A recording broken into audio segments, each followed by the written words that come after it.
Hello dear students, मैं स्वागत करता हूं आपके अपने यूट्यूब चैनल भास्कर एकेडमी पर। आज हम परसेंटेज का तीसरा पार्ट पढ़ेंगे। चलिए शुरुआत करते हैं। एक बार आप क्वेश्चन को नोट कर लीजिएगा, वीडियो रोक करके मैं साइड से हो जाता हूं। चलिए एक बार वीडियो को रोक लीजिएगा और क्वेश्चन नोट जरूर कर लीजिएगा। चलिए पहला क्वेश्चन आज का आपका कि चावल का मूल्य 30% घट जाता है, उसकी खपत कितने प्रतिशत बढ़ाई जाए जिससे कुल खर्च में 10% की कमी हो। डियर, पहले हम क्वेश्चन को सॉल्व करने से पहले प्रैक्टिकल समझेंगे कि आपका चावल के मूल्य में 30% का डिक्रीजमेंट हुआ है, यानी कि चावल का मूल्य 30% कम हुआ है। तो हमने चावल की खपत को इतना बढ़ाया कि हमें 30% की कमी होनी चाहिए थी कुल व्यय में, लेकिन जब चावल का हमने खपत को बढ़ाया तो हमें सिर्फ उसकी व्यय में 10% की कमी दिखाई दी। तो हम अपनी खपत को कितने परसेंट बढ़ाएं? इस टाइप के क्वेश्चन को करने के लिए कैसे करेंगे समझिएगा। मान लीजिएगा कि आपका कुल एक्सपेंडिचर 100 यूनिट है। कितना यूनिट है डियर? 100 यूनिट है। यूनिट में मान के चल रहे हैं, ठीक है। और जब चावल का मूल्य 30% घटा है तो आपका एक्सपेंडिचर कितना हो जाना चाहिए था? कुल व्यय कितना हो जाना चाहिए था? भाई 70 हो जाना चाहिए था। कोई यूनिट 100 है और 100 में 30% की कमी हुई है तो आपका व्यय कितना जाना चाहिए था? 70 आ जाना चाहिए था। लेकिन आपने अपनी खपत को इतना बढ़ाया कि आपके कुल खर्च में सिर्फ 10% की ही कमी हो पाई। आपका कुल खर्च कितना था? पहले 100 था, 70 होना था, लेकिन सिर्फ 10 की कमी हो पाई। तो कितना आया डियर? 90 यूनिट आया। उसने कहा कि 10% की कमी हुई तो कितना आया है? सिर्फ 90। ठीक है, 70 होना था, लेकिन अपनी खपत को इतना बढ़ाया कि आपका व्यय कितना आ रहा है? 90 यूनिट। ठीक है, अब इन दोनों का डिफरेंस कितना है जी? 20 यूनिट है। ठीक है, लेकिन चीनी का चावल है तो चावल का जो वास्तविक रेट हो 70 है, क्योंकि 30% की कमी हुई है। तो जिस रेट से हम चावल को खरीदेंगे उसी से ध्यान रखिए हम डिवाइड करेंगे अपॉन 70। अभी कितना आ जाएगा? 2/7। अब इसे समझिए, क्योंकि हम एग्जाम हॉल में बैठ के एक सेकंड को सेव करना है। डियर, मैंने बताया था कि 2/7 इसको परसेंटेज में बदलने के लिए हम 100 से मल्टीप्लाई करते हैं। ठीक है, ये हो जाएगा आपका 200/7। अब डिवाइड करते रहो, इतना टाइम नहीं है। जरा सोचिए, मैंने बताया था पहली क्लास में कि 1/7 को हम लिखते हैं 14 से ही 2/7%। ठीक है, लेकिन ये आपकी वैल्यू है 2/7, कहीं ना कहीं इसका 2 गुना है। तो 1/7 का 2 गुना है 2/7, तो इसका भी 2 गुना कर दीजिए। ठीक है, तो इसका 2 गुना कितना हो जाएगा? 28 से ही 14 का 2 गुना 28 और 2 का 4, यानी कि 28 से ही 4/7% की हमें खपत में वृद्धि करनी पड़ेगी। क्या है ये? कि हमें अपने चावल को 28 से ही 4/7% की खपत में वृद्धि करनी पड़ेगी, जिससे कि चावल के मूल्य में 30% की घटत होने के बाद भी हमारे मूल्य में, इनके कुल जो हमारा व्यय है उसमें सिर्फ 10% की कमी आ पाएगी। आई होप आप समझ रहे होंगे। चलिएगा सेकंड क्वेश्चन आपके सामने क्या है। सेकंड क्वेश्चन डियर सेम है कि चीनी का मूल्य 20% घट जाता है, उसकी खपत कितने परसेंट बढ़ाई जाए जिससे कुल खर्च में 10% की कमी हो। बिल्कुल सेम क्वेश्चन है, कैसे करेंगे? वही मान लीजिए कि आपका एक्सपेंडिचर 100 यूनिट है। ठीक है, 100 यूनिट होने के बाद उसकी मूल्य में 20% की कमी हुई है, डिक्रीजमेंट हुआ 20%। तो कितना हो जाएगा? जब 100 में से 20% की कमी होगी तो 80 आ जाना चाहिए था, लेकिन हमने अपनी खपत को इतना बढ़ाया कि हमारे खर्च में सिर्फ 10% की कमी हो पाई। तो 100 था खर्च हमारा, पहले 80 होना था, लेकिन कितना कम हो रहा है? 10 कम हो रहा है। तो हमारा खर्च कितना हो रहा है? 90 यूनिट। यानी कि ऐसे समझिएगा कि हमारा पहले खर्च 100 यूनिट था, जब चीनी के मूल्य में कमी हुई तो हमारा खर्च कितना आना चाहिए था डियर? 80 यूनिट आना चाहिए था, लेकिन हमने अपनी चीनी की खपत को बढ़ाया जिससे हमारा खर्च कितना आ रहा है? 90 यूनिट आ रहा है। तो कितने प्रतिशत हमने खपत को बढ़ाया डियर? इन दोनों का डिफरेंस कितना है? 10 है, लेकिन चीनी का वास्तविक रेट क्या है? 80। तो 10/80 को हम क्या लिखेंगे डियर? 1/8। और 1/8 को परसेंटेज में क्या लिखते हैं? 12.5%। ये आपका आंसर है, यानी कि चीनी की जो खपत में आप वृद्धि करेंगे डियर वो 12.5% करेंगे। आई होप आप समझ रहे होंगे। चलिएगा अगला क्वेश्चन है आपके सामने कि गेहूं का मूल्य 20% बढ़ता है, कितने किलोग्राम खपत कम होनी चाहिए जिससे कुल व्यय में 5% बढ़े, जबकि वास्तविक खपत 160 किलोग्राम है। ठीक है, देखिएगा, मान लीजिएगा आपका एक्सपेंडिचर के टोटल जो खर्च है वह 100 यूनिट है। ठीक है, सेम क्वेश्चन है, एक इस टाइप की क्वेश्चन है तीनों। अब इस बार जो गेहूं के मूल्य में वृद्धि किया गया है, कितना वृद्धि किया गया है डियर?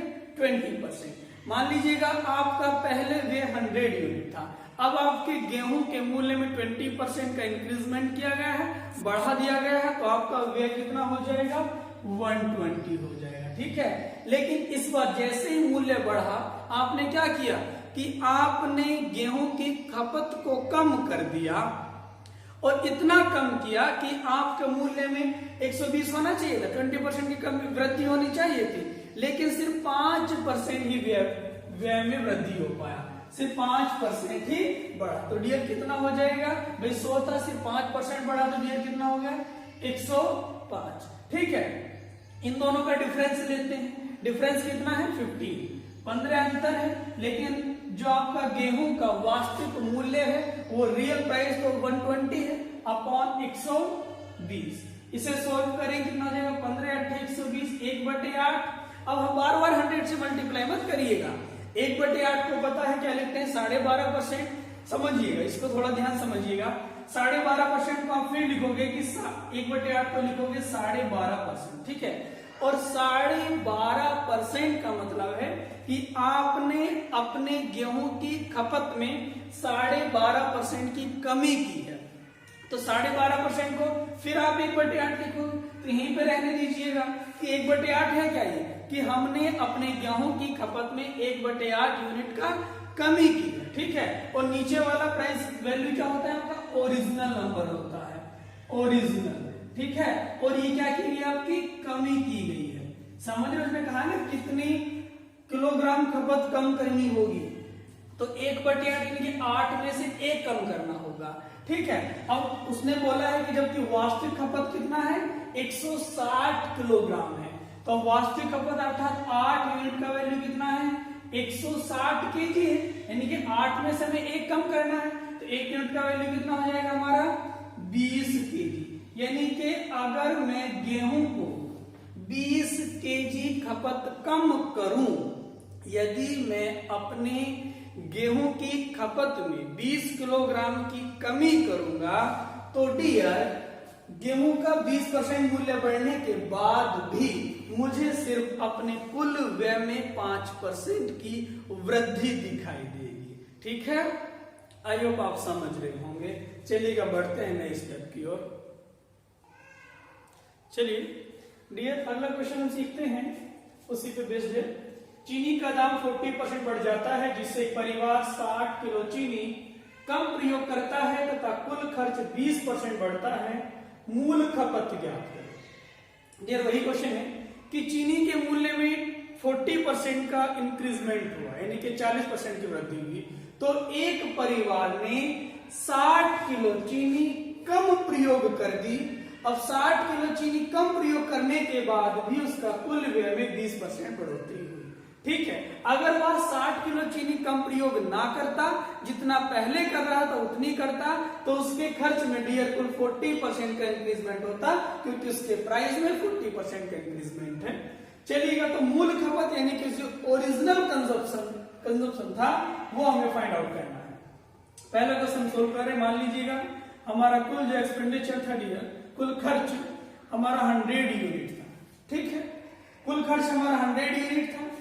अब चीनी के मूल्य में 40% का इंक्रीजमेंट हुआ है, तो डियर इसका मूल्य कितना हो जाएगा? 140। ठीक है, अब हमने देखा कि साहब चीनी के मूल्य में वृद्धि हो गई है। अब हमें अपना व्यय कम करने के लिए हम क्या करेंगे? अपनी खपत को कम कर देंगे, और उसने डियर अपनी खपत को कितना कम किया है? 60 केजी कम किया है।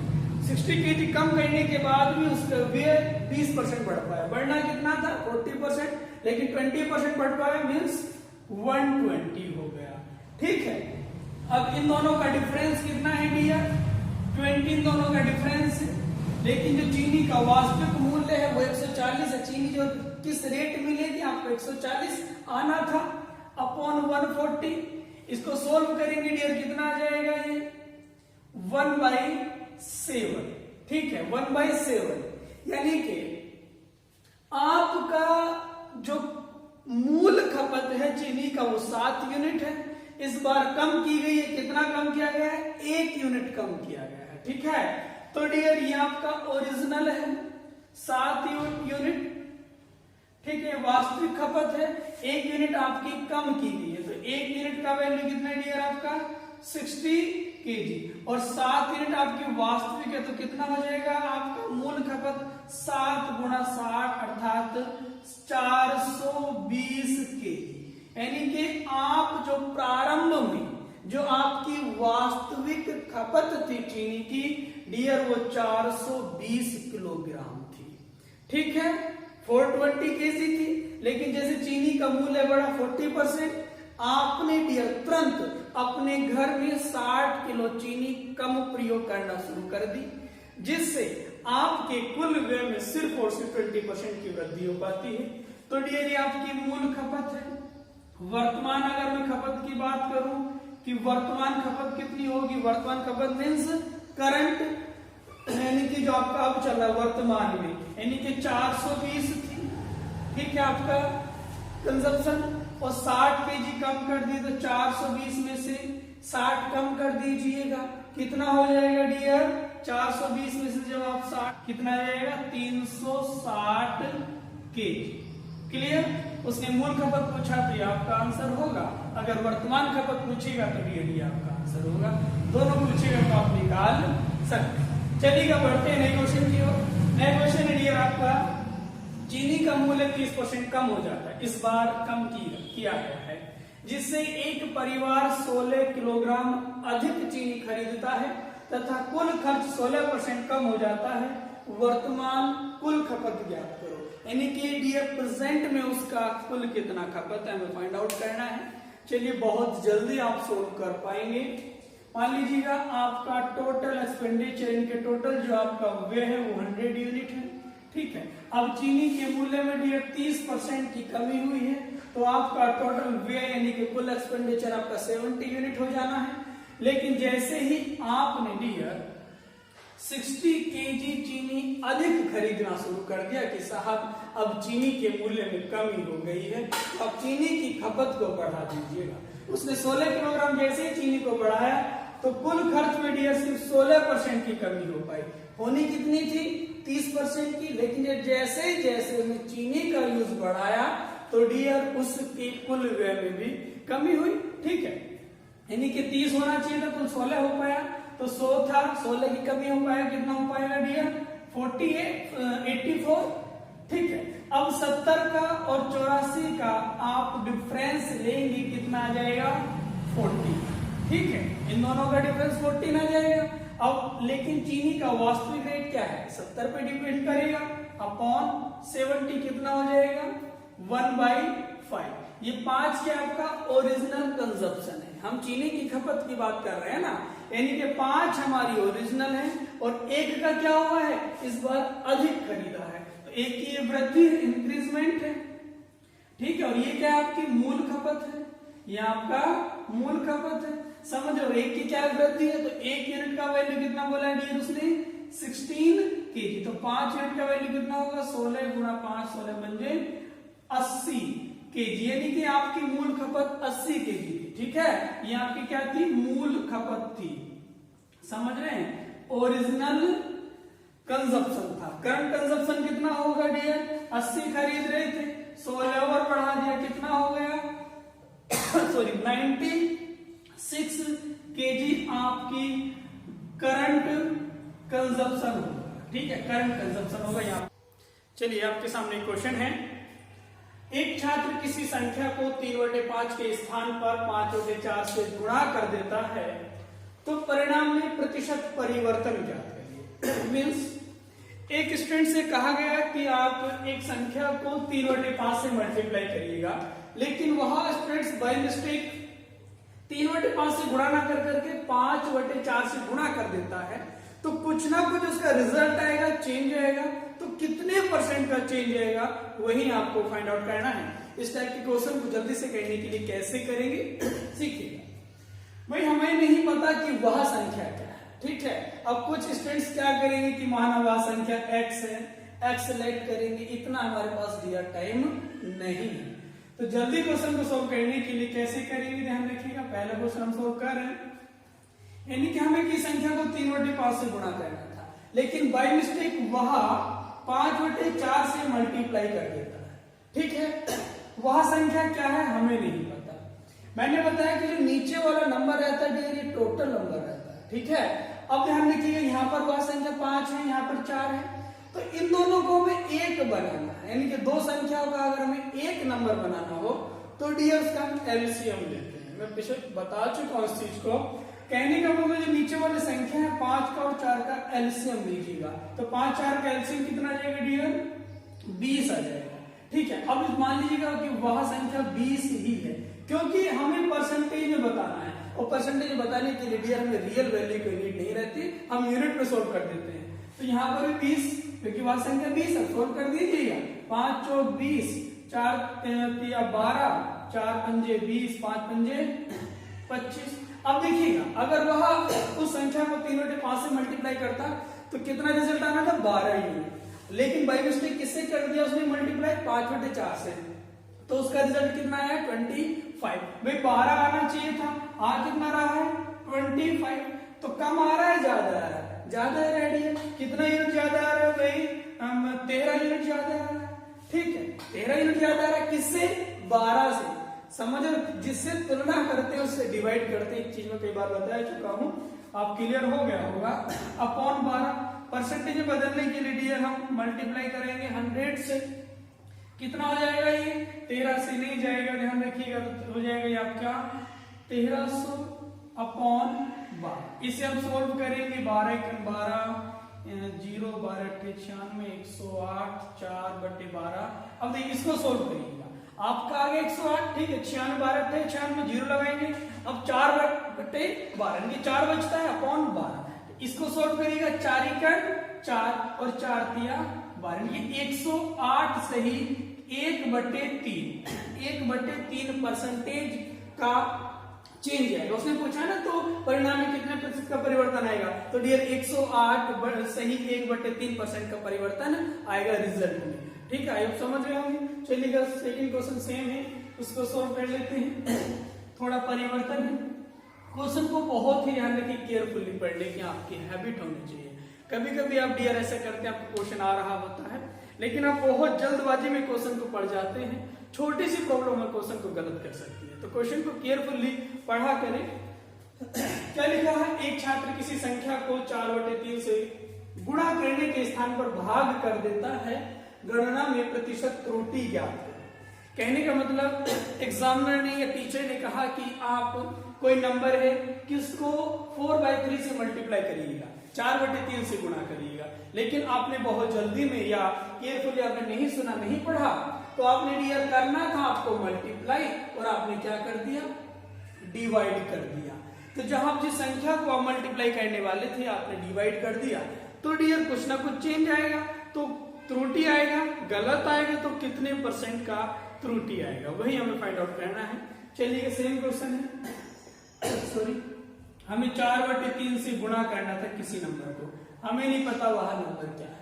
चलिए इसको समझिएगा कि गुणा और भाग में क्या थोड़ा डिफरेंस आएगा।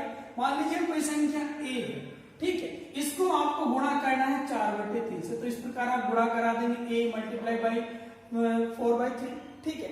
अब मैं कहूं कि किसी संख्या को 4/3 से भाग करिएगा, तो डी डिवाइड आपको जिस प्रकार से करा रहे होंगे a/4/3। आपको पता है कि आपका है कि a को भाग कर रहे हैं 4/3 से, तो डियर 3 ऊपर पहुंच जाएगा, क्या बन जाएगा a, अभी मल्टीप्लाई हो जाएगा a मल्टीप्लाई 3/4 इनके हो जाएगा ये a सॉरी 4, यानी कि a मल्टीप्लाई 3/4 ये आपका संख्या बन जाएगा, ठीक है, यानी कि पलट जाएगा। आपको गुणा करना था 4/3 से, लेकिन आपने भाग कर दिया, तो क्या बन जाएगा डियर ये 3/4 से गुणा हो जाएगी, ठीक है। अगर फिर से समझिएगा इस चीज को कि कोई नंबर है उसको 4/3 से गुणा करना है, लेकिन आपने उसी नंबर को 4/3 से गुणा ना करके डिवाइड कर दिया 4/3 से ही, तो वह संख्या 3/4 से मल्टीप्लाई हो रही होगी। ठीक है, अभी मैंने बताया है। चलिएगा, वह संख्या को निकालने के लिए इन दोनों का एलसीएम लीजिएगा। 3 का 4 का एलसीएम हो जाएगा 12, 3 से डिवाइड करिएगा, 3 चौक 12, 4 चौक 16, और अगर यह संख्या 12 है तो 4 तिया 12, 3 तिया 9।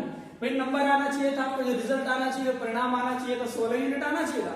कितना रहा है? 9 यूनिट। कितना कम आ रहा है डियर? 9 7 16, यानी कि 7 कम आ रहा है। किससे? 16 से। मल्टीप्लाई बाय 100, क्योंकि परसेंटेज बदलने के लिए हमें 100 से मल्टीप्लाई करना पड़ेगा।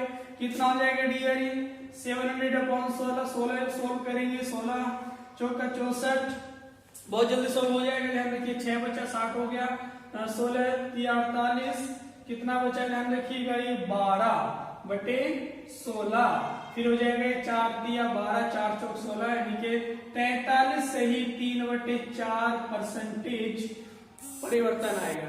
उसने पूछा है कि कितने परसेंट की त्रुटि आएगी, तो डियर 43 से ही 3/4% का त्रुटि आएगा उसके रिजल्ट में। आई होप आप समझ रहे हैं। चलते हैं नए क्वेश्चन की ओर।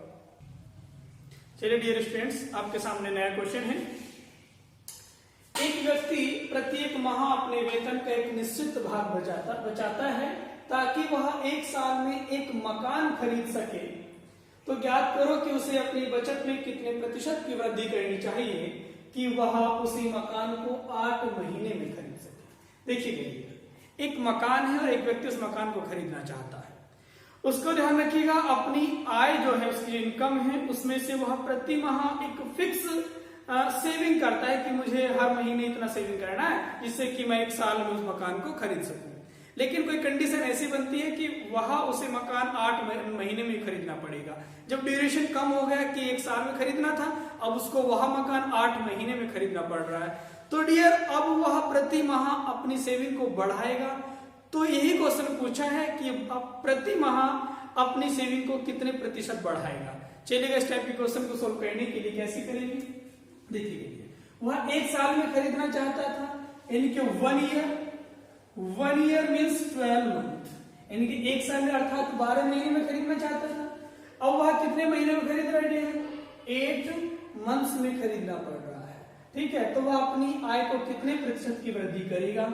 हमारे पास 2 समय है, तो 2 लाइन खींचिएगा।